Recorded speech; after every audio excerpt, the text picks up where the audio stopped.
नमस्कार, जय हिंद साथियों। विजडम डिफेंस एकेडमी के ऑनलाइन प्लेटफॉर्म पर आपका स्वागत है। आज हम एक टॉपिक की बात कर रहे हैं जो है करनीय व घातांक। ये टॉपिक जो है आपके आगे आने वाले एग्जाम, एओसी का एग्जाम है, किसी के एसएससी जीडी का एग्जाम है, दिल्ली पुलिस का एग्जाम है, एसएसबी का एग्जाम है या फिर आईटीबीपी का एग्जाम है, सभी एग्जाम में काम में आने वाला है और 1 से 2 क्वेश्चन सारे एग्जाम में पूछे जाते हैं। तो इसके अगर बात करें हम, सबसे पहले इसके जो रूल्स हैं, बेसिक है कि घातांक होता क्या है, उसके बारे में बात करेंगे। तो घातांक की अगर बात करें तो सबसे पहले इसके नियमों की बात करते हैं। पहला नियम जो होता है, जैसे मान लो अगर कोई भी संख्या लिखी है और किसी की घात 0 है तो वो होता है हमेशा 1। किसी की घात 0 हमेशा 1 होता है। मतलब कोई भी नंबर लिखा हुआ हो, अगर उसकी घात 0 लगा दी जाए तो हमेशा क्या आएगा? 1 आएगा। यानी कि अगर हमारे पास ऐसा लिखा हुआ हो कुछ कि 7 की घात 0 प्लस 7 का स्क्वायर, तो 7 की घात 0 कितना होता है? 1, और 7 का स्क्वायर कितना होता है? 49। तो 1 प्लस 49 कितना हो जाएगा? 50। तो इस तरीके से ध्यान रखना है कि इसकी घात अगर 0 लगा दी तो इसका मतलब ये 1 होगा। अब मान लो इसी टाइप से अगर कुछ हो, 7 की घात 0 इंटू 7 का स्क्वायर लगा दे तो 1 इंटू 49 मतलब कितना हुआ? 49 हुआ। तो इस तरीके से ध्यान रखना है कि किसी की घात 0 आ जाए तो हमें किस तरीके से सॉल्व करना है। आगे अगर बात करें इसके नेक्स्ट दूसरे नियम की बात करें, ये पहला नियम था। दूसरा नियम अगर देखें हम तो ये रहता है कि कोई भी संख्या लिखी हो, जैसे x लिखा हुआ है, इसकी घात m लिखी हुई है, और अगर x लिखा हुआ है, इसकी घात n लिखी हुई है और ये इनटू में हो। जब ये इनटू में होते हैं तो घातें क्या होती है? जुड़ जाती है, यानी कि m प्लस n हो जाएगा।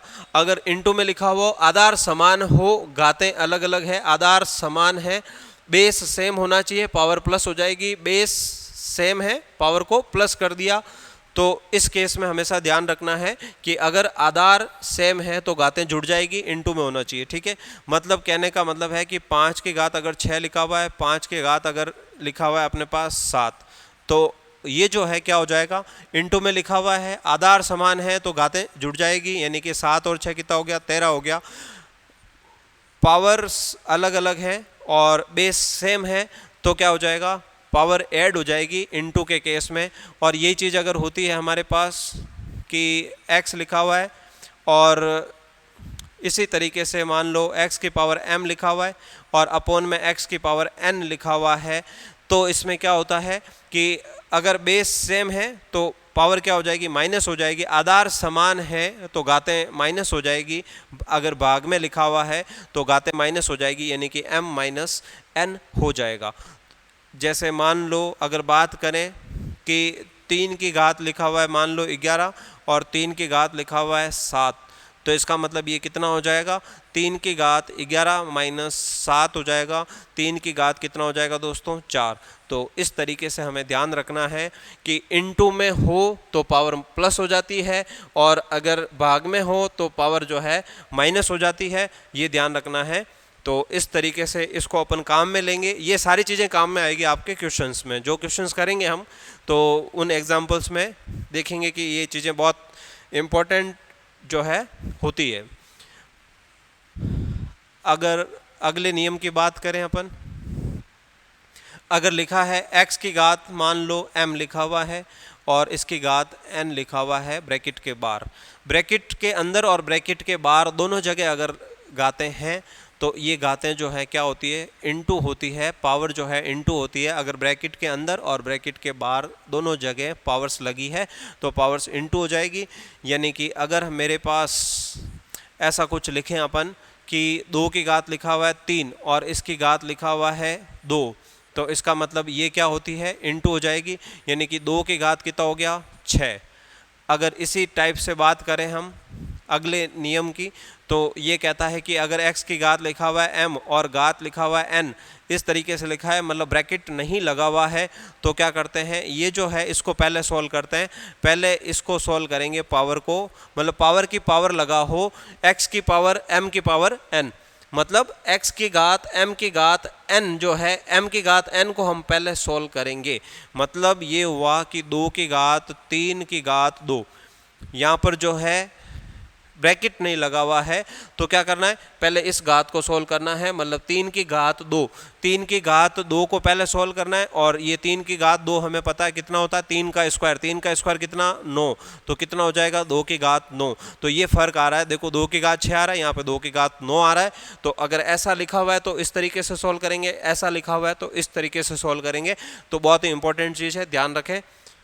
अब इनके अगर कुछ एग्जाम्पल की बात करें, जैसे मान लो अगर अपने पास लिखा हुआ है 10 की घात 5, 10 की घात 6 लिखा हुआ है, 10 की घात मान लो 7 लिखा हुआ है, और इधर लिखा हुआ है 10 की घात x, और इसमें ये पूछ लिया जाए हमसे कि x का मान बताना है, x की वैल्यू क्या होगी। तो देखो क्या करते हैं, ये सारे इंटू में लिखे हुए हैं तो सारी की सारी घातें जुड़ जाएगी, 5 प्लस 6 प्लस 7, आप लोग डायरेक्ट जोड़ सकते हैं, मैं समझा रहा हूँ इसलिए लिख के दिखा रहा हूँ, आप लोग डायरेक्ट कर सकते हैं। तो ये क्या हुआ, देखो 6 और 5 11, 11 और 7 कितना हो गया 18। तो ये लिखा हुआ है 10 की घात 18 और ये लिखा हुआ है 10 की घात x। तो ये अब देखो, अगर आधार समान है, बेस सेम है, बीच में बराबर का साइन है, आधार समान है, बराबर का साइन है, तो घातें भी क्या होती है, समान होती है। आधार समान तो घातें भी समान, मतलब x बराबर कितना हो जाएगा 18। तो x की वैल्यू आ जाएगी हमारे पास 18। तो इस तरीके से हम इन जो है नियमों को काम में लेते हुए क्वेश्चंस कर सकते हैं आराम से। जैसे इसी टाइप का कोई क्वेश्चन पूछ ले, मान लो 3 की घात 5, 3 की घात 6 लिखा हो, और 3 की घात मान लो 7 लिखा हो, और इधर लिखा हो 3 की घात मान लो 2x। अब पूछा जाए x का मान बताओ, तो देखो 3 की घात 7 और 6 कितना, 7 और 6 13, 13 और 5 कितना 18, 3 की घात 18 बराबर कितना हुआ 3 की घात 2x। तो अब देखो आधार समान है तो घातें भी समान होगी, मतलब 2x बराबर कितना हो जाएगा 18। तो x बराबर कितना हो गया, ये 2 इधर इंटू वाला डिवाइड में आएगा, भाग में आएगा, 18/2 हो जाएगा, 18/2 कितना होता है 9 होता है। तो x का मान कितना आ गया 2, x का मान 2 आ गया। तो इस तरीके से हम निकाल सकते हैं सारे क्वेश्चंस में। अगर इसी तरीके से बात करें, अगर क्वेश्चन हमारा इस तरीके का हो, 10 की घात 5 लिखा हो, मान लो 100 की घात 3 लिखा हो, और 1000 की घात मान लो लिखा है 4, और इधर जो है मान लो 10 की घात x लिखा हो, और ये पूछ लिया जाए कि x का मान बताओ तो क्या होगा। तो देखना इधर क्या करते हैं, इसमें 10 की घात कितना है 5, इधर लिखा है ये। अब इसमें सोचना कैसे, देखना इसमें मतलब किस तरीके से सोचेंगे कि सॉल्व कैसे करें इसको। ये सॉल्व करने का जो तरीका रहेगा वो ये रहेगा कि यहाँ क्या है, जो x निकालना है, x की वैल्यू जो निकालनी है, ये x जो है इसका आधार क्या है 10, मतलब इन सबको अपने को 10 में बदलना है। ये 10 है ऑलरेडी, ये 100 है, इसको 10 में बदलेंगे, ये 1000 है, इसको 10 में बदलेंगे, क्योंकि यहाँ 10 लाना है हमें, 10 लाएंगे तभी x की वैल्यू निकाल पाएंगे। तो इसको 10 में बदलेंगे पहले। तो ये 10 का स्क्वायर लिखा हुआ है और इधर घात 3 लिखा हुआ है, ये 10 का घन लिखा हुआ है और इसकी घात कितना लिखा हुआ है 4 लिखा हुआ है, और 10 की घात x तो है ही। तो अब देखो यहाँ पर कौन सा नियम काम में आ रहा है कि ब्रैकेट के अंदर और ब्रैकेट के बाहर लिखा होता है तो क्या होता है इनटू, ब्रैकेट के अंदर और बाहर घातें होती है तो क्या होती है इनटू होती है। तो 10 की घात 5, 10 की घात 3 इंटू 2 6, 10 की घात 4 इंटू 3 12, और इधर है 10 की घात x। तो देखो 12 अब सब सेम हो गया, यहाँ पर देखो 10 10 10 आधार सभी में समान हो गया, 10 हो गया। तो घातें क्या हो जाएगी, जुड़ जाएगी, 12 और 6 18, 18 और 5 कितना हो गया 23। तो 10 की घात 23 और 10 की घात x, तो x बराबर कितना हो गया 23। तो इस तरीके से हम जो है इस नियमों को काम में, इन नियमों को हम काम में लेंगे और आंसर निकालेंगे। करनी व घातांक के जितने भी क्वेश्चंस हैं सब सॉल्व कर सकते हैं। मेन चीज़ है कि आपको सारे नियम पता होने चाहिए, सारे रूल्स पता होने चाहिए, और किस तरीके से उनको यूज़ करेंगे तो वो अपन सीख रहे हैं। नेक्स्ट मान लो इसी तरीके से कुछ लिखा हो कि जैसे लिखा हो 7 की घात 5, 7 की घात 6 और 7 की घात लिखा हो 10, और बट्टे में लिखा हो मान लो 7 की घात लिखा हो मान लो 15, ऐसा कुछ लिखा हुआ है। तो देखो इसको सॉल्व करेंगे तो क्या आएगा, इस पूरे को सॉल्व करना है। तो 7 की घात 5 ये सब इंटू में लिखा हुआ है, तो ये सब क्या हो जाएगा इंटू में लिखा हुआ है, आधार समान है, घातें जुड़ जाएगी, 10 और 6 कितना हो गया 16, 16 और 5 कितना हो गया 21, मतलब ये लिखा हुआ है 7 की घात 21 और ये लिखा हुआ है 7 की घात 15। तो अभी हमने देखा था कि अगर ये आधार समान है तो घातें माइनस हो जाएगी, 7 की घात हो जाएगी 21 माइनस 15, 21 माइनस 15 कितना होता है 7 की घात 6, तो ये आएगा हमारे पास 7 की घात 6। 15 में 21 में से 15 माइनस करा तो 7 की घात 6 आ जाएगा। तो इस तरीके से हमने यूज़ करना है, क्या ये जो है नियमों को यूज़ करना है। नेक्स्ट अगर बात करें तो क्या होता है, देखो कि अगर हमारे पास कोई भी संख्या लिखी हो और उसकी घात माइनस में लिखी हो, मतलब कोई x लिखा हुआ है, इसकी घात माइनस में लिखा हुआ है, तो ये हमेशा क्या होता है 1/, में ले जाएंगे और घात को क्या कर देंगे प्लस बना देंगे। 1/, में ले जाके घात को प्लस बना देंगे। इसका मतलब ये हुआ कि जैसे 5 की घात -2 लिखा हुआ है तो इसको 1/, में ले जाके 5 की घात क्या कर देंगे +2 लिखेंगे। 5 की घात -2 लिखा हुआ है, इसका मतलब इसको 1/, में ले जाओ और घात को क्या कर दो प्लस कर दो। इसी तरीके से जैसे मान लो 2 की घात -1 लिखा हुआ है, मतलब 1/2 की घात -1 को क्या कर देंगे प्लस कर देंगे, और 2 की घात 1 तो कितना होता है 2 ही होता है, तो 1/2 आंसर आ गया। मतलब 1/2 को हम 2 की घात -1 भी लिख सकते हैं, इस तरीके से हम लिख सकते हैं। इसी तरीके से अगर हम बात करें कि जिस तरीके से ये माइनस में लिखा हुआ है, इसी तरीके से हम बात करें x/y लिखा है, अपॉन में लिखा हुआ है, बट्टे में लिखा हुआ है, और इसकी घात अगर माइनस में है तो क्या करेंगे कि x/y की घात -m है। तो यहाँ से देखो जब यहाँ माइनस में घात आ जाए और संख्या बटे में लिखी हो तो हम क्या करते हैं इसको पलट देते हैं, इसको पलट के और घात को क्या कर देते हैं प्लस कर देते हैं। मतलब x/y जो है माइनस घात लिखा हुआ है y/x हो जाएगा और घात क्या हो जाएगा प्लस, क्योंकि हम तभी सोल्व करेंगे जब माइनस घात को हम प्लस बना देंगे, तब उसको जो है सोल्व करेंगे आगे। तो माइनस घात को सबसे पहले क्या करेंगे प्लस बनाएंगे और उसके बाद आगे सोल्व करेंगे। यानी कि अगर अपने पास लिखा हुआ है 5/2, इसकी घात लिखा है -2, तो क्या करेंगे 2 ऊपर चला जाएगा, 5 नीचे आएगा और माइनस घात हो जाएगी +2। तो यहाँ से अब सॉल्व कर सकते हैं। 2 का स्क्वायर कितना 4, 5 का स्क्वायर कितना 25, तो 4/25 आंसर आ जाएगा। तो इस तरीके से ध्यान रखेंगे, घात अगर माइनस में है तो 1/, में ले जाके घात को क्या करना है प्लस करना है, पावर को प्लस कर देना है अपॉन में ले जाकर। अगर बात करें हम जैसे अगर एक एग्जाम्पल की बात करें तो जैसे लिखा है हमारे पास, मान लो 2 की घात लिखा है -1/2, इसका आंसर बताना है कि ये क्या आएगा। अगर हमारे पास ऑप्शन दे दिए जाएं कुछ इस तरीके से, ये ऑप्शन दे दिया हमारे पास, तो आप लोग बताएंगे कि ये जो है इसका आंसर क्या हो सकता है। अभी जो नियम पढ़े हैं उसको यूज़ करके इसका आंसर निकालना, तो क्या आंसर हो सकता है 2 की घात -1/2। तो देखना किस तरीके से करते हैं। ये जो 2 की घात -1/2 लिखा हुआ है, इसको हम क्या कर सकते हैं 1/, में ले जा सकते हैं और घात को क्या कर देंगे प्लस कर देंगे। मतलब ये जो घात 1/2 प्लस माइनस में लिखी है, इसको क्या कर देंगे प्लस में कर देंगे। अब ये प्लस में कर दी, अब देखो क्या हुआ कि 1/2 की घात 1/2 जो होता है हमेशा ये क्या होता है √2 होता है। तो इसका मतलब √1/√2 वाला ऑप्शन आंसर होगा, यानी कि 1/√2 डी ऑप्शन आंसर हो गया हमारा। तो इस तरीके से ध्यान में रखेंगे चीज़ों को, और माइनस घात को प्लस घात बनाने के लिए 1/, में लेके जाएंगे तो हमारा आंसर मिलेगा हमें। नेक्स्ट अगर बात करें हमारे पास जैसे लिखा हुआ है 4 की घात लिखा हुआ है मान लो 3 और इसकी घात लिखा हुआ है 2। इसी तरीके से मान लो 4 की घात मान लेते हैं 3 लिखा हुआ है, और भाग में लिखा हुआ है 4 की घात 3 और ये ऐसा कुछ लिखा हुआ है 4 की घात 3 और ब्रैकेट के बाहर 3 लिखा हुआ है, 4 की घात 3 और इधर स्क्वायर लिखा हुआ है। तो देखो क्या करेंगे 4 की घात 3 × 3 कितना होता है 9 होता है, और इधर 3 का स्क्वायर कितना होता है 9 होता है। तो ये भी लिखा हुआ है 4 की घात 9, और अब हमें पता है कि 4 की घात 9 और भाग का मतलब 4 की घात 9 में आ गया, और ये कट गया सेम है, कट गया तो आंसर क्या आया 1 आंसर आया। तो इस तरीके से हम जो है सोल्व कर सकते हैं। हर जगह वही नियम काम आ रहे हैं, अगर आपको नियम पता है अच्छे से तो आप सारी चीज़ें जो है निकाल सकते हो। तो इस तरीके के क्वेश्चंस को हम ऐसा करेंगे। नेक्स्ट अगर बात करें, कभी भी अगर लिखा हो हमारे पास रूट एक्स, तो इसको हम x की घात 1/2 लिखते हैं। ये हमें पता है, कुछ चीज़ें ध्यान रखनी है। अगर यहाँ घनमूल x लिखा है, इसको हम लिख सकते हैं x की घात 1/3।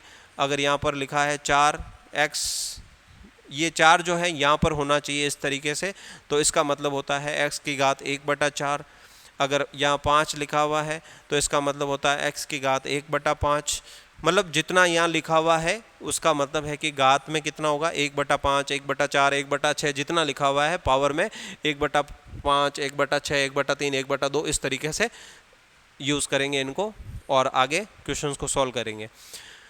कुछ चीज़ें आप लोग ध्यान रख सकते हो, जैसे 2 की पावर जो है, 2 की पावर 3 8 होता है, सभी को पता है। 2 की पावर 4 कितना होता है, 16, मतलब 8 का डबल करते जाओ। 2 की घात 5 मतलब कितना होता है, 32, 16 का दुगुना 32। 2 की घात 6, 32 का दुगुना 64। 2 की घात 7 कितना हो गया, 64 का दुगुना कितना हो जाएगा, 128। 2 की घात 8, 128 का दुगुना कितना, 256। 2 की घात 9, 256 का दुगुना कितना, 512। 2 की घात 10 का मतलब 512 का दुगुना कितना, 1024। तो ये चीज़ें जो है हमारे पास कुछ चीज़ें हैं जो बहुत काम आती है। ये सारी की सारी पावर्स जो हैं बहुत काम आती है, इनको अपन याद रखेंगे तो हम जल्दी कर पाएंगे क्वेश्चन, मतलब अपने को वहाँ करने की ज़रूरत नहीं रहेगी। 32 को हम सीधा 2 की घात 5 लिख देंगे, बहुत ज़्यादा काम आता है। 2 की घात 6, 64 लिखते हैं, ये भी बहुत काम आता है। 2 की घात 10 वाला भी बहुत काम आता है, 1024 लिखा होता है कहीं कहीं पर, तो हम उसको डायरेक्ट 2 की घात 10 लिख देते हैं। तो ये चीज़ें जो है काम वाली चीज़ें हैं, थोड़ी ध्यान रखेंगे तो बहुत फ़ायदा होगा। जैसे 3 की घात 3 27 होता है, यहाँ तक तो हमें याद होता है। 3 की घात 4 जो है वो 81 होता है। 3 की घात मतलब इसको 3 से इंटू कर देंगे। 3 की घात 5 जो है वो 243 होता है। तो ये कुछ चीज़ें हैं जो अपन डायरेक्ट ध्यान रख सकते हैं, जो काम में भी आती है हमारे बहुत जगह, जिसको हम डायरेक्ट जो है काम में लेके और क्वेश्चन को थोड़ा जल्दी कर पाएंगे। अगर नेक्स्ट बात करें हम कोई एग्जाम्पल की, ये कुछ नियम जो थे, ये ऑलमोस्ट सारे नियम हमने कर लिए हैं। ये नियम आप ध्यान रखेंगे और इनसे रिलेटेड क्वेश्चन जो हैं हम नेक्स्ट क्लास में बात करेंगे। सारे क्वेश्चन सॉल्व करेंगे हम, इनसे रिलेटेड जो भी क्वेश्चन बनते हैं। एक चीज़ और अगर हमारे पास आए तो हम इस तरीके से करते हैं, देखो क्या कि अगर लिखा हुआ है 8 की घात 2/3, तो क्या होता है, 8 की घात 2/3 लिखा हुआ है, इसका मतलब है कि हमें ये ध्यान देना है कि इसके जो नीचे है ना पावर, ये बटे वाली जो घात है इसका क्या करते हैं, ये 3 आया है तो हमें यही ध्यान देना है कि 8 को हम क्या लिख सकते हैं, 8 को लिख सकते हैं 2 की घात 3 और इधर ये है 2 की घात 3। ऐसा क्यों लिखा, क्योंकि अब देखो ये 3 से 3 कट जाएगा, 2 की घात 2 कितना बचेगा, 4 बचेगा। तो इस तरीके से लिख सकते हैं। अगर हमें ऐसा कुछ दे दिया जाए तो हमें सोचना किसके बारे में है कि नीचे क्या पावर आ रही है उसको उसमें चेंज करेंगे। कहने का मतलब है कि हमारे पास अगर ऐसा कुछ आए कि 5/6 लिखा हुआ है, इसकी घात मान लो 25 मान लो 36 लिखा हुआ है, इसकी घात -3/2 लिखा हुआ है, तो क्या करेंगे, देखो माइनस घात को क्या करते हैं, माइनस घात को प्लस बनाते हैं। उसके लिए क्या करते हैं, इसको पलटते हैं, मतलब ये 36/25 हो गया और 3/2 माइनस घात को प्लस बना दिया। अब देखो नीचे 2 है तो इसका मतलब ये किसकी घात 2 है, ये 6 का स्क्वायर है और ये 5 का स्क्वायर है, 6 और 5 का स्क्वायर और 3/2, क्योंकि ब्रैकेट के अंदर और बाहर वाली घातें गुणा होती है, 2 से 2 कट गया। 6 का घन कितना, 216, 5 का घन कितना, 125। तो इस तरीके से हमने आंसर निकाल दिया इस टाइप के क्वेश्चन का। तो हमें क्या सोचना है कि ये जो नीचे जो घात आ रही है ना, ये वाली क्या है, यहाँ पे 3 है तो इसको 3 में बदलेंगे, यहाँ पे 2 है तो 2 में बदलेंगे। मतलब ये हुआ कि 243 लिखा हुआ है और इसकी घात जो है मान लो 243 लिखा हुआ है, इसकी घात मान लो लिखा हुआ है 1/5। तो इसका मतलब क्या हुआ कि हमें ये सोचना है कि ये किसकी घात 5 होता है, किसकी घात 5 होता है, 3 की घात 5 होता है। हमें याद है 3 की घात 5 होता है, तो 3 की घात 5 हमने लिखा, ये कट गया तो कितना आंसर आया, 3 आंसर आ गया। तो इसलिए याद किया हुआ फ़ायदेमंद है। अगर याद होती है चीज़ें तो शॉर्ट में कर सकते हैं, डायरेक्ट कर सकते हैं, इनके क्वेश्चंस हम कल लेंगे, जो आपके एग्ज़ाम्स में आए हुए हैं पुराने क्वेश्चंस या जिस टाइप के क्वेश्चन बन सकते हैं, एक साथ हम सारे क्वेश्चन सॉल्व करेंगे। तो तब तक के लिए थैंक यू। ये सारी चीज़ें कर लें, क्वेश्चन करने में मज़ा आएगा। जय हिंद, थैंक यू।